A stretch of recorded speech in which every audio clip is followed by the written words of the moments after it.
창세기 38장입니다. 38장 26절 말씀. 앞에 내용을 다 읽어야 되는데 시간 관계상 설교하면서 여러분에게 설명해 드리고요. 26절 말씀, 창세기 38장 26절 말씀. 유다가 그것들을 알아보고 이르되 그는 나보다 옳도다. 내가 그를 내 아들 셀라에게 주지 아니하였음이로다 하고 다시는 그를 가까이 하지 아니하였더라. 아멘. 49장 보겠습니다. 이제 야곱이 죽을 때 했던 유언이 기록되어 있는 곳이 49장이지요. 8절에서 12절 야곱이 유다에 대해서 어떤 예언을 했는지 함께 살펴보도록 하겠습니다. 8절에서 12절입니다. 유다야, 너는 네 형제의 찬손이 될지라. 네 손이 네 원수의 목을 잡을 것이요 네 아버지의 아들들이 네 앞에 절하리로다. 유다는 사자 새끼로다. 내 아들아, 너는 움킨 것을 찢고 올라갔도다. 그가 엎드리고 웅크림이 수사자 같고 암사자 같으니 누가 그를 범할 수 있으라. 자, 10절이 제일 중요합니다.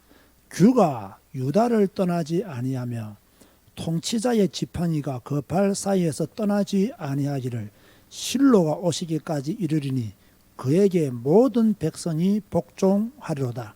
그의 나귀를 포도나무에 매며 그의 암나귀 새끼를 아름다운 포도나무에 맬 것이며 또 그 옷을 포도주에 빨며 그의 복장을 포도즙에 빨리로다. 그의 눈은 포도주로 인하여 붉겠고 그의 이는 우유로 말미암아 희리이다. 아멘. 자, 오늘 이미 제가 올려드는 대로 성경인물 시리즈 몇 번째는지는 잘 모르겠네요. 자, 유다에 대해서 함께 공부해 보도록 하겠습니다. 자, 우리가 성경을 읽다 보면 이해가 안 되는 부분들이 나오죠, 그죠? 그런데 제가 여기에서 말하는 이해가 안 되는 부분이라는 말은요, 내용이 어려워서 이해가 안 되는 부분도 있지만, 뭐가 잘 이해가 안 되느냐? 성경 속에 나타난 하나님의 방법이 조금 이해가 안 될 때가 있습니다. 내용도 이해 안 될 때가 있지만 더 중요한 것은 좀 하나님의 방법이 꼭 이래야만 되었었나? 꼭 이런 방법이라야 가능했는가? 이 방법이 아니더라도 하나님은 선하게 인도하실 수 있었을 것인데 왜 이런 방법으로 이런 일들이 이루어졌지라는 생각을 가질 때가 있습니다. 그 중에 한 사람이 누구냐면 자, 오늘 우리가 만나게 되는 유다입니다. 자, 여러분 아시는 것만큼 대답해 보시기 바랍니다. 유다는 야곱과 누구의 관계에서 태어난 사람이죠? 레아와 관계에서 태어난 아들이 유다입니다. 엄격히 말하면 네 번째 아들이죠. 자, 야곱은 레아를 사랑했습니까? 라헬을 사랑했습니까? 라헬을 사랑했잖아요. 그러면 유다가 라헬을 사랑했다면 라헬의 자녀 중에서 이런 축복을 받은 사람이 나와야 되는데 그 레아와의 관계에서 태어난 아들이 이런 축복을 받았다는 것도 어디에 보면 조금 이해하기가 어려운 내용이다. 그렇게 볼 수가 있어요. 이왕이면 야곱이 사랑했던 라헬을 통해서 태어난 아들 중에서 한 명을 구속 사역을 이루는 데 쓰임 받도록 하셔야 되는데 야곱이 그다지 사랑하지 않았던 그 레아를 통해서 하나님의 구속 사역을 이어갔다는 것, 이것도 조금 우리가 생각해 봐야 될 부분이 있는 거죠. 여러분 유다의 이름의 뜻이 무엇인지 아십니까? 찬양이다. 대부분 유다라는 이름을 알아도 그 이름의 뜻은 잘 모르더라고요. 유다의 뜻은 찬양이다. 자, 또 한 가지 우리가 유다에 대해서 기억해 둘 만한 일이 있죠. 요셉이 구덩이에 빠졌을 때 형들에 의해서 요셉을 팔자라고 했던 사람이 있었죠. 그 사람 누구죠? 바로 유다죠. 팔자라고 했던 이유가 무엇이라고 제가 지난주에 말씀을 드렸죠? 살리기 위해서, 살리는 방법으로 요셉을 팔자라고 했던 인물이 바로 유다이죠. 이 이후에 나중에 많은 세월이 지나고 난 후에 이제 애굽에 가뭄이 오고 또 어려운 식량난이 왔을 때에 가나안에도 가뭄이 왔잖아요. 기근이 왔잖아요. 그때 이제 애굽으로 양식을 살아가게 되는데 이때 주도적인 역할을 했던 사람이 누구냐? 바로 이 유다입니다. 특별히 이제 베냐민을 요셉이 종으로 삼으려고 할 때에 누가 나서서 베냐민 대신 자기가 종이 되겠다고 말했습니까? 바로 이 유다가 나서서 베냐민 대신 자기가 종이 되겠다고 그렇게 말했던 인물이 유다죠. 그래서 그 유다의 그 고백을 듣고 제가 이렇게 성경을 자세히 보니까요, 유다는 말을 굉장히 잘했던 것 같아요. 말 솜씨가 굉장히 좋았던 인물이었던 것 같아요. 그러니까 요셉이 그 말을 듣고 감동을 해가지고 들어가서 눈물을 흘리고 나와서 자기가 그들의 동생인 요셉이라는 사실을 밝히게 되는 거죠. 그런 굉장히 말을 잘했던 그 사람은 좀 말을 잘 해야 될 것 같아요. 그래야 감동도 조금 주고 이렇게 할 수 있는데 저는 감동을 주는 말은 별로 잘하지 못합니다. 그래도 어쩔 수 없죠. 이것도 수용하고 살아야 되겠죠. 그런데 우리가 이 창세기 38장요, 오늘 주로 창세기 38장에 대해서 말씀을 많이 들을 것인데요. 여러분들이 반드시 기억해야 되는데 여기 보면요, 유다의 실수가 기록되어 있어요. 유다가 어떤 실수를 하게 되느냐, 제가 꼼꼼히 설명해 드릴게요. 유다는요, 자기 형제들을 떠났어요. 어디로 갔느냐? 아둘람 사람 히라에게 갔어요. 1절에 보면 그렇게 나와요. 그 후에 유다가 자기 형제들로부터 떠나 내려가서 아둘람 사람 히라와 가까이 하니라. 히라와 가까이 하니라. 아둘람 사람 히라와 가까이 하니라. 이 아둘람은 가나안의 31성읍 중에 하나인 성읍입니다. 이 말은 무슨 말입니까? 이방인이었다는 이야기입니다. 그죠? 그리고 이방인이었다는 말은 불신자를 가까이 둔, 불신자 친구를 가까이 둔 사람이 누구였느냐? 바로 이 유다였다. 이렇게 불신자 친구와 가까이 지내다 보니까 누구를 얻어서 결혼했어요? 이방 여인을 위해 얻어서 이제 결혼을 하게 되죠. 그래서 얻은 아들이 3명이죠. 엘, 그 다음에 오란, 두 번째는 셀라, 그죠? 오난, 그리고 셀라, 엘, 오난, 셀라, 이 3명의 아들을 이방 여자를 통해서 얻게 됩니다. 처음부터 잘못된, 하나님이 기뻐하지 않는 결혼을 했다, 그렇게 볼 수가 있죠. 자, 이렇게 하다가 또요, 이 유다가 이 장남인 엘을 위해서 며느리를 데리고 왔는데 그 며느리 이름이 무엇이었죠? 바로 다말이었습니다. 그죠? 다말. 어떤 사람들은 처음부터요, 유다의 아내는 다말 이렇게 말하는 분이 있는데 그건 아닙니다. 그죠? 자기 장남인 엘을 위해서 며느리를 구해왔는데 그 며느리의 이름이 다말이었다. 그런데 불행하게도 이 엘이 여호와 보시기에 악을 행하죠. 그래서 하나님이 엘을 데리고 가게 됩니다. 자, 그러니까 이제 차남이 누구를 다말에게 주어야 되죠? 오난을 그죠? 다말에게 주었죠. 그런데 이 오난이 조금 뭐랄까요? 하나님의 말씀과는 맞지 않는 그런 행동을 했어요. 왜 했냐면 만약 형수와 결혼을 해서 아이가 태어나면 이 아이는 형의 씨가 되는 거예요. 그리고 형의 재산도 받게 되어 있어요. 자기 자식이 안 되는 거예요. 이걸 알고 어떻게 합니까? 오난이 땅에다가 설정을 하게 되죠. 이것으로 인해서 하나님이 또 오난을 벌주사 오난도 데려가게 됩니다. 그러면 이제 누구만 남았어요?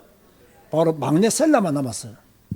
자, 여러분, 죽은 형제에게 자손이 없을 경우에 그 대를 잇기 위해서 동생과 형수가 결혼하는 제도를 가르쳐서 성경에는 무슨 제도라고 말하고 있나요?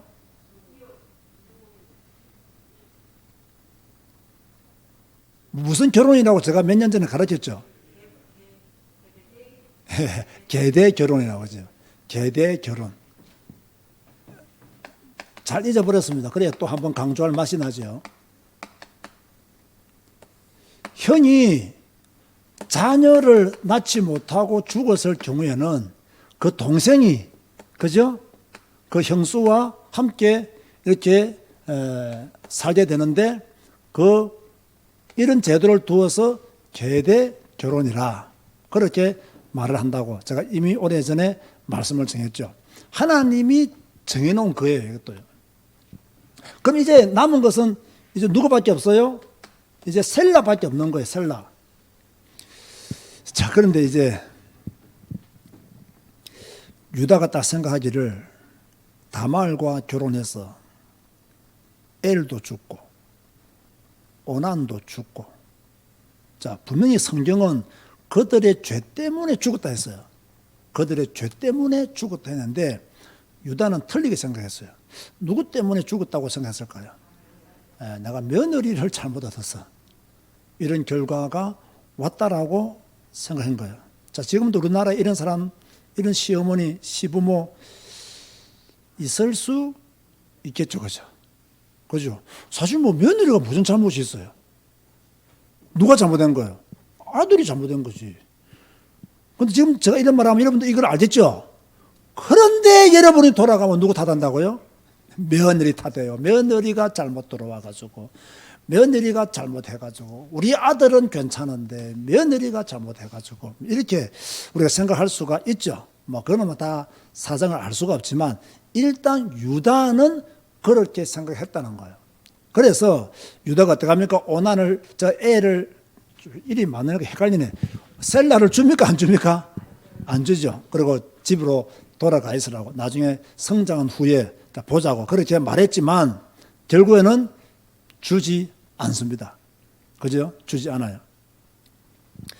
이러다가 이 38장에 들어가가지고 엄청난 유다의 큰 실수가 나옵니다. 큰 실수.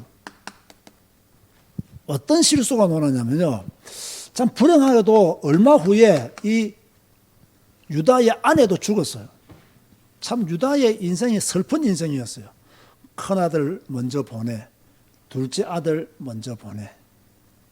그런 와중에 또 아내도 먼저 가. 참 슬픔의 세월을 살았던 사람이 아니냐 그런 생각이 들어요. 그런 가운데 나중에요, 자기 친구 히라와 함께 딥나로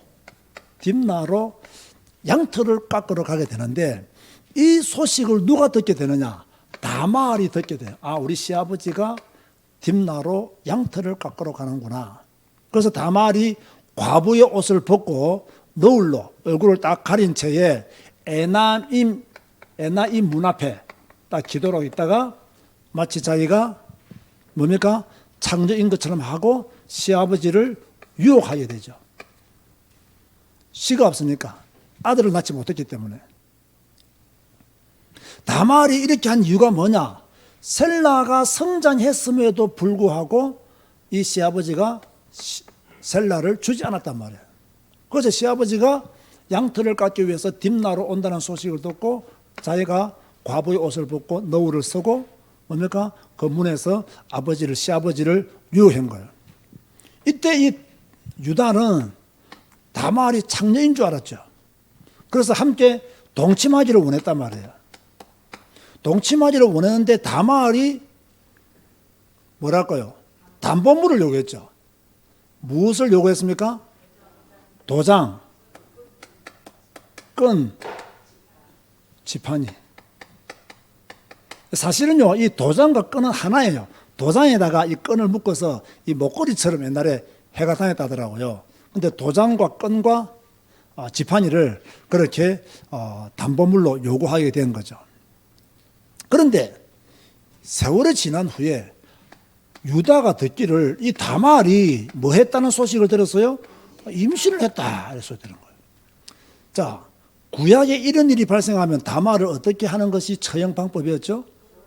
돌로 쳐 죽이는 것이, 아니면 뭐 불로 살하는 것이 그들의 처형 방법이었죠. 이러니까 유다가 자기 며느리 다말을, 그죠? 불살하는 처벌을 내리려고 하는데,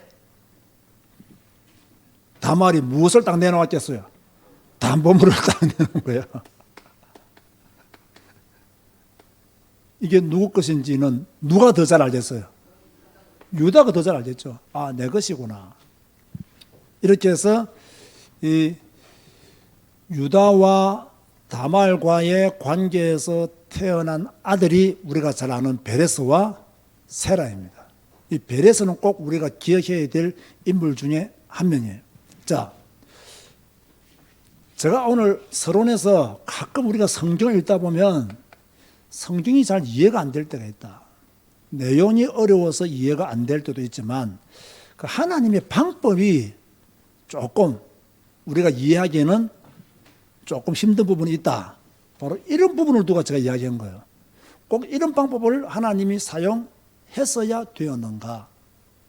이런 방법이 아니더라도 그저 더 좋은 방법으로 하나님의 구속 사역을 이룰 수 있었을 것인데 왜 이런 방법으로 하나님은 하셨을까라는 그런 궁금증을 가지게 되는 거죠.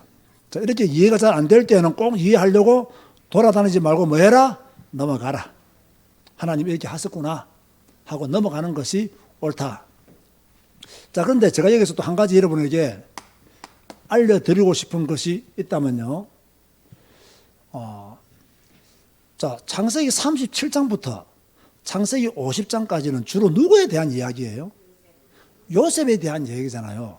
그런데 왜 갑자기 38장에 딱 와가지고 이 유다 이야기가 왜 딱 나왔을까요?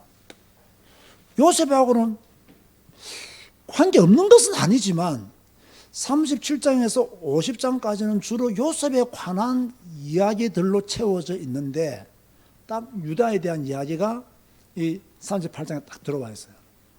왜 이렇게 했느냐? 제가 볼 때는 참 이 유다에 대한 이야기가 들어갈 만한 곳이 적당히 없었다. 그 앞에는. 그러나 그래도 요셉과는 좀 관계가 있기 때문에 38장에 들어왔다. 그런데 이렇게 꼭 유다 이야기를 넣었어야 되었는가? 왜 꼭 이렇게 넣었어야 되었는가? 그 이유가 무엇이겠어요, 여러분? 구속지 사적인 관점에서 이 메시아의 혈통에 대해서 꼭 말해 둬야 되는 거예요. 이게 구속 사적인 관점에서 메시아 혈통에 대해서 꼭 이야기를 해 둬야, 그죠? 신약까지 이것이 이어진단 말이에요. 이게 굉장히 중요한 거예요. 이게 안 되어지면 구약 전체 흐름과 맥이 안 맞고 뭔가 중요한 본체는 없고 뭐 줄거리만 있는 것처럼 느껴진단 말이에요. 그래서 메시아 혈통에 대해서 확실하게 이야기해 두기 위해서 이렇게 갑자기 38장에 유다 이야기가 기록되어 있다. 자, 그러면 여러분 이걸 가로 1번을 해봅시다. 메시아 혈통, 여러분이 아는 대로 저도 이걸 다 외울 수 없기 때문에 제가 한번 이야기해 볼게요. 자, 첫째는 누굽니까? 아담의 아들 중에서 누구예요? 셋. 그러면 노아의 아들들 중에서는 누구겠어요? 셈. 셈 이후로 이제 누가 나오죠? 아브라함, 그죠? 이삭, 야곱이 나오죠. 그죠? 요 야곱 중에서 그 다음에 누굴까요? 우리가 지금 말하고 있는 유다입니다, 유다. 왜 제가 이걸 강조하냐면요. 요셉으로 알고 있는 사람들이 많아요. 요셉은 아니에요. 누구라고요? 유다다. 자, 이 유다를 통해서 또 누가 나와요? 아까 내가 알아드렸죠. 베레스가 나온다. 그죠? 이 베레스 다음에 또 누가 나오느냐 하면 우리가 잘 아는 보아스. 보아스 다음에 누가 나오느냐 하면 오벳.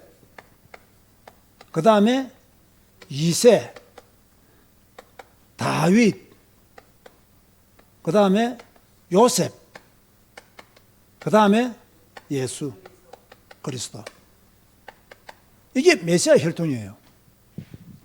이걸 지금 말하기 위해서 갑자기 38장에 유다에 대한 이야기가 나온 거예요. 이걸 확실히 해둬야 된다. 셋, 셈, 아브람, 이삭, 야곱. 야곱의 자녀 중에서는 요셉이 아니라 누구다? 유다. 이걸 알아둬야 됩니다. 유다. 그 다음에 베레스, 보아스, 오벳, 이세, 다윗, 요셉, 예수 그리스도. 요 혈통을 우리가 반드시 알아둬야 되죠.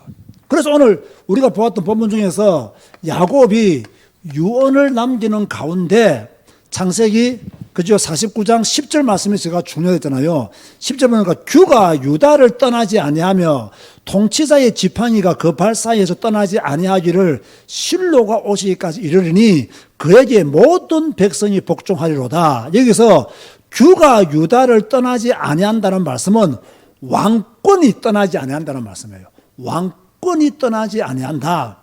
실로가 오시기까지 이 말씀은요, 예수 그리스도가 오시기까지. 그러니까 구속사적인 관점에서 본다면 유다가 중요해요, 안 중요해요?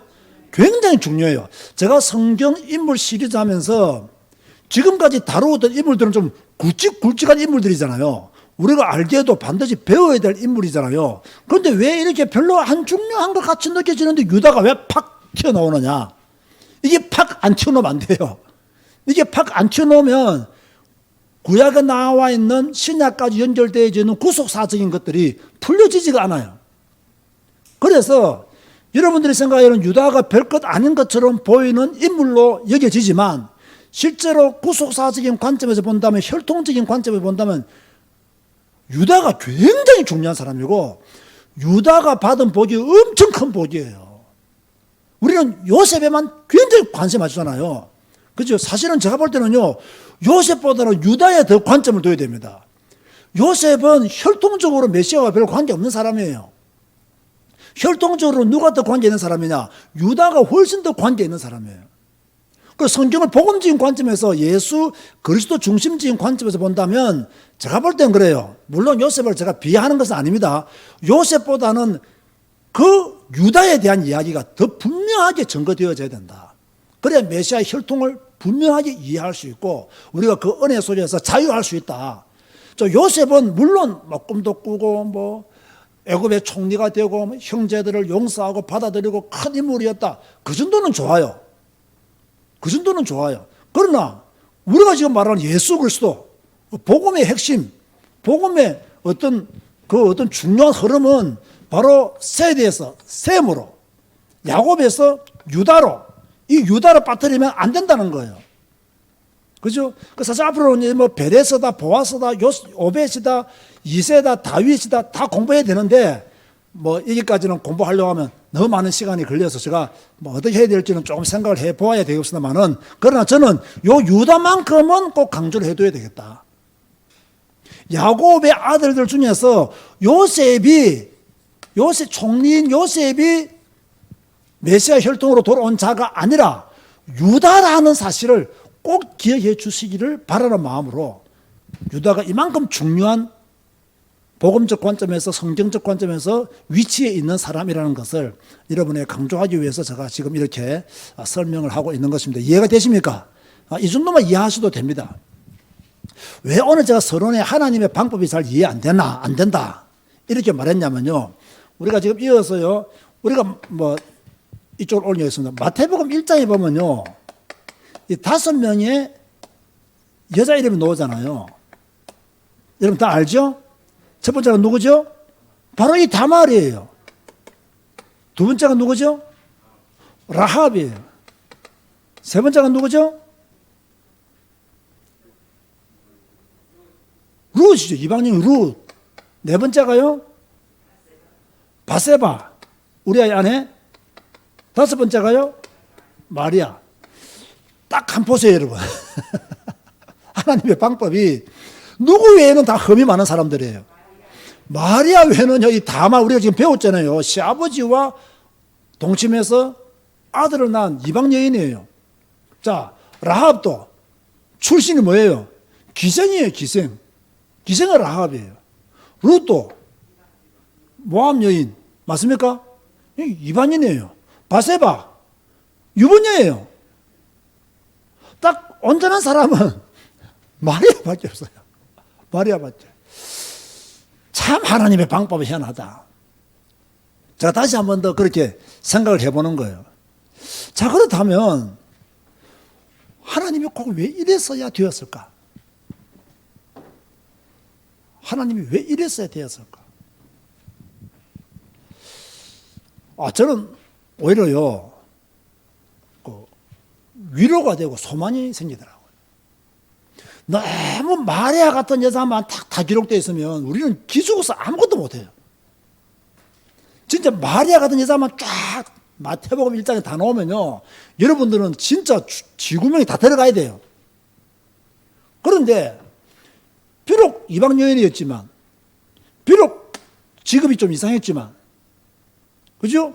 룻도 이상했지만, 전부 다 이들이 하나님에 대한 절대적인 신앙을 다 가졌던 사람들이에요. 이게 중요한 거예요. 비록 그들의 신분과 위치, 유대인의 관점에서 본다면 보잘것없는 여인들이었지만, 하나님의 관점에서 본다면 하나님에 대한 절대적인 신앙을 가졌던 여인들이었다, 이 말이에요. 자, 이게 왜 중요할까요? 여러분, 이게 왜 중요할까요? 이게 왜 우리한테 소망이 될까요? 왜 이것이 우리한테 위로가 될까요? 여러분들이 하나님에 대한 절대적인 신앙을 가지면 하나님이 여러분을 서신다는 거예요. 여러분이 하나님에 대한 절대적인 신앙을 가지면 하나님이 여러분을 붙드신다는 이야기예요. 우리의 어떤 쓰임새는 우리의 신분과 우리의 처지와 관계없다. 우리의 믿음이 뭡니까? 하나님의 도구로 쓰임받기에 합당하면 하나님의 은혜가 우리에게 임한다는 거예요. 이걸 통해서 우리는요, 확실한 하나님의 사랑을 다시 한 번 더 깨달아야 돼요. 이것이 하나님의 인간 사랑이구나. 하나님의 사랑이구나. 그래서 찬송가에 나 같은 죄인 살리신 주 은혜 놀라우라고 찬송할 수 있는 것이구나. 이런 믿음의 고백이요, 나와야 되는 거예요. 저는 그게 느껴졌다 이 말이에요. 저는 그게 발견되어졌단 말이에요. 그래서 인간적인 관점에서 본다면, 윤리적인 관점에서 본다면 하나님의 방법을 이해할 수 없지만, 복음적인 관점에서 본다면, 하나님의 사랑의 관점에서 본다면, 인간 사랑에 대한 하나님의 마음이 얼마나 큰 것인가를 본다면 이 부분은 충분히 이해하고도 남는다. 이해할 수 있다. 그래서 여러분, 절대로 좀 신분이 이상하고 그 사람의 직업이 좀 이상하다고 무시하거나 하면 안 됩니다. 하나님의 관점 뭡니까? 하나님을 향한 절대적인 신앙을 가진 여자이냐 남자이냐가 하나님의 기준이지, 네가 가진 것이 무엇이냐, 네가 배운 것이 무엇이냐, 네가 지금 어떠하냐, 그런 것은 하나님의 기준이 될 수 없어요. 배운들 하나님보다 똑똑하겠습니까? 가진들 하나님보다 많이 가지고 있겠습니까? 하나님은 그런 걸 중요하게 생각하지 않아요. 하나님을 믿는 절대적인 신앙을 네가 가지고 있냐 이거예요. 하나님을 향한 절대적인 믿음을 가지고 있냐는 거예요. 그 믿음이 있으면 뭡니까? 하나님이 너를 서신다는 거예요. 하나님이 너를 세우신다는 거예요. 아멘 하시기 바랍니다. 그게요, 저는 이 마태복음 1장에 나오는 여인들의 모습을 보면서, 하나님의 구속 사역은 그 사람의 신분에 의해서 이루어지는 것이 아니라 하나님의 시간표 속에 들어오는 사람을 통해서 이루어지는 것이구나. 메시아의 혈통도 유대인들은 거룩하고 깨끗하고 흠없는 사람을 원하지만, 하나님은 그런 사람을 원하는 것이 아니라 하나님을 향하여 절대적인 신앙을 가진 사람을 하나님이 원하시는구나. 이걸 딱 생각하니까요, 참 진짜 나 같은 죄인 살리신 주 은혜 놀라워라고 찬양할 수밖에 없구나. 여러분, 이 기쁨으로 충만하시기 바랍니다. 이 기쁨으로 충만해야 됩니다. 우리가 정말 하나님의 사랑이 크구나. 하나님의 구속의 은혜가 너무나 크구나. 하나님이 원하는 사람은 하나님을 향한 절대적인 신앙을 가지고 있는 사람이구나. 이런 것들을 우리가 철저히 깨달아야 돼요. 자, 결론 맺습니다.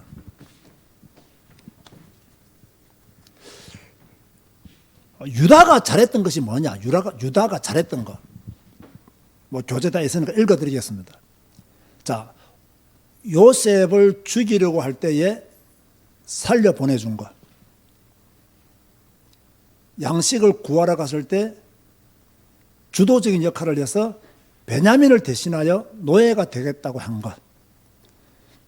그래서 더 중요한 것은 야곱의 축복이 그런 것 때문에 누구한테 있었다? 유다에게 있었다는 거예요. 자, 그러면 이것을 통해 또 한 가지 알아야 될 것이 있습니다. 우리가 받는 축복은 우리의 삶과 연결이 될까요, 안 될까요? 됩니다. 그 유다가 이 작은 것, 요셉을 살리는 일에, 그죠? 도움을 준 것, 자기 동생인 베냐민을 대신해 자기가 종이 되려고 했던 거, 이걸 딱 누가 마음에 품었느냐? 야곱이 마음에 품은 거예요. 그래서 축복을 주게 되는 거죠. 그래서 메시아의 조상이 되는 일에 그 이름이 딱 요셉이 들어가 있지 않고 유다가 들어가 있는 이유가 여기 있다니까요. 그럼 유다의 실수는 무엇입니까? 이미 다 알잖아요. 이방 친구 사귄 거, 이방 여자와 결혼한 거, 또 뭐 굳이 따진다면 아들들을 잘못 키운 거. 왜? 악을 향함으로 다 죽었기 때문에. 그죠? 또 막내 셀라를 다말에게 주지 않았던 거. 또 다말과 동침한 거. 자기 며느리인지는 몰랐지만. 자, 이런 유다였지만 하나님은 하나님의 구속 사역을 포기하지 않고, 그죠? 구속 사역을 포기하지 않고 계속 이어갔다. 이게 왜 중요하냐? 이 하나님의 계속 이어온 구속 사역으로 인하여 저와 여러분들이 하나님의 자녀가 된 거예요. 하나님이 이어온 이 하나님의 구속 사역 때문에 우리가 구원받은, 예수님이 오셨고 그 예수님의 이름을 믿음으로, 그죠? 우리가 하나님의 자녀가 된 거예요. 그러니까 우리가 유다한테 감사해야 돼요, 불평해야 돼요? 감사해야 되는 거예요. 그죠? 아까 찬송인들 할 때 이 목사님이 그런 말 했죠. 전에는 성경 볼 때, 그게요, 옛날에는 율법적인 눈이었다가 지금은 복음적인 눈으로 바뀌었다는 증거입니다, 이게. 그죠? 우리는 굉장히 잘할 것처럼 보이죠? 별 수 있을까요? 별 수 없을까요? 우리도 별 수 없어요. 그래서 하나님의 사랑이 필요한 거예요. 그래서 하나님의 은혜가 필요한 거예요. 그 나는 유다가 너무 고맙더라니까요. 정말 고마운 사람은 누굴까요? 잘 한번 생각해 보세요. 진짜 고마운 사람은 누굴까요? 유다 말고 누구예요? 다말이에요, 다말. 그러니까 유다가 뭐랍니까? 다말이 내보다 옳다 안 합니까? 그죠? 그래서 뭡니까? 누가 오셨습니까? 예수 그리스도가 오신 거예요. 예수 그리스도가. 그 구속사역이 오늘 우리들에게까지 이어왔고 앞으로 우리 후대에까지 그 구속사역은 계속되는 거예요. 이걸 생각해 보면요, 너무나 고맙고 너무나 감사한 거예요. 여러분, 우리 주위에 뭐 다말 같은 사람이 있고 라합과 같은 사람이 있고 룻과 같은 사람이 있고 바세바 같은 흠 많고 문제 많은 사람들이 있을 수가 있습니다. 그런데 그 사람이 나보다 더 하나님을 향한 절대적인 신앙을 가졌다면 하나님은 그 사람을 더 축복하시고 그 사람을 더 쓰시는 것입니다. 오늘 하나님을 믿는 절대적인 신앙으로 충만한 여러분 되시기를 주님의 이름으로 축원드립니다.